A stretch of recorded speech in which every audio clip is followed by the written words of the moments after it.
బంగాళాఖాతంలో అల్పపీడనం కొనసాగుతుంది. దీని ప్రభావంతో ఏపీలో 2 రోజులు కూడా వర్షాలు పడే అవకాశం ఉందని వాతావరణ శాఖ తెలుపుతుంది. అయితే దీనిపై మరింత సమాచారం మనతో పాటు విశాఖ వాతావరణ శాఖ డైరెక్టర్ కుమార్ గారు ఉన్నారు. మరిన్ని విషయాలు అడిగి తెలుసుకునే ప్రయత్నం చేద్దాం. సార్ చెప్పండి, ఈ 2 రోజుల పాటు వర్షాలు కురిసే అవకాశం ఉందని చెప్తున్నారు, ఎట్లా ఉంది? నిన్నటి అల్పపీడనం అనగా దక్షిణ కోస్తా ఆంధ్రప్రదేశ్, ఉత్తర తమిళనాడుకు కొంచెం దూరంలో ఉన్న పశ్చిమ మధ్య బంగాళాఖాతం, దానికి ఆనుకుని ఉన్న నైరుతి బంగాళాఖాతంలో ఉన్న అల్పపీడనం కొంచెం లెస్ మార్క్ అయింది. కానీ దీనికి అనుబంధంగా ఉన్న ఉపరితల ఆవర్తనం సముద్ర మట్టం నుంచి 0.9 కిలోమీటర్ల వరకు విస్తరించి ఉన్నది. ఈ ప్రభావం వలన కోస్తా ఆంధ్రప్రదేశ్లో కొన్ని చోట్ల తేలికపాటి నుంచి మోస్తరు వర్షాలు పడే అవకాశం ఉంది.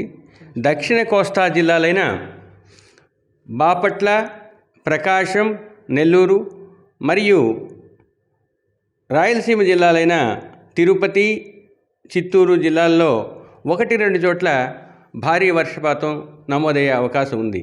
రెండవ రోజు అనగా రేపు దక్షిణ కోస్తా జిల్లాలైన బాపట్ల, ప్రకాశం, నెల్లూరు జిల్లాల్లో 1-2 చోట్ల భారీ వర్షపాతం నమోదయ్యే అవకాశం ఉంది.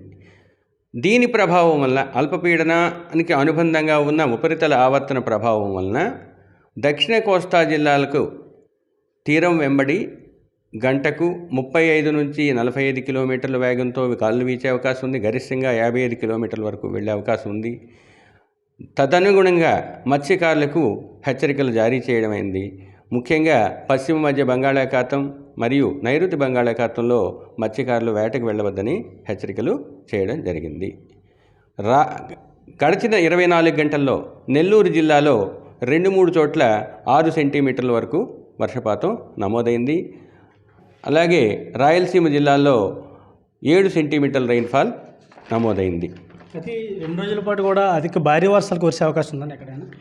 భారీ వర్షాలు నేను చెప్పినట్లు మొదటి రోజు ముఖ్యంగా బాపట్ల, ప్రకాశం, నెల్లూరు జిల్లాల్లోనూ, తిరుపతి, చిత్తూరు, రాయలసీమ జిల్లాల్లోనూ 1-2 చోట్ల భారీ వర్షపాతం నమోదయ్యే అవకాశం ఉంది. రెండవ రోజు అనగా రేపు దక్షిణ కోస్తా జిల్లాలైన బాపట్ల, ప్రకాశం, నెల్లూరు జిల్లాల్లో 1-2 చోట్ల భారీ వర్షపాతం నమోదయ్యే అవకాశం ఉంది. అది ప్రధాన పోర్ట్ లాంటి కూడా ఎటువంటి హెచ్చరికలు జారీ చేశారండి? అల్పపీడనానికి ఎటువంటి హెచ్చరికలు జారీ చేయబడవు.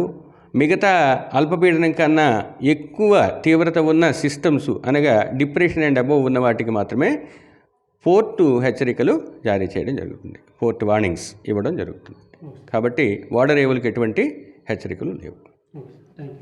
చూసినట్లయితే ఈ 2 రోజుల పాటు కూడా ఏపీలో వర్షాలు కురిసే అవకాశం ఉంది. అయితే దక్షిణ కోస్తాంధ్ర అంతా కూడా ఈ 2 రోజుల పాటు కూడా అక్కడక్కడ భారీ వర్షాలు, మరి కొన్ని చోట్ల తేలికపాటి వర్షాలు కురిసే అవకాశం ఉంది.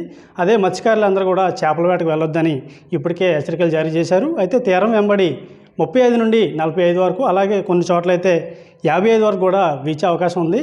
ప్రజలందరూ కూడా అప్రమత్తంగా ఉండాలని విశాఖ వాతావరణ శాఖ అధికారులు అయితే చెప్తున్నారు. ఇది ఇక్కడ పరిస్థితి. Over to studio.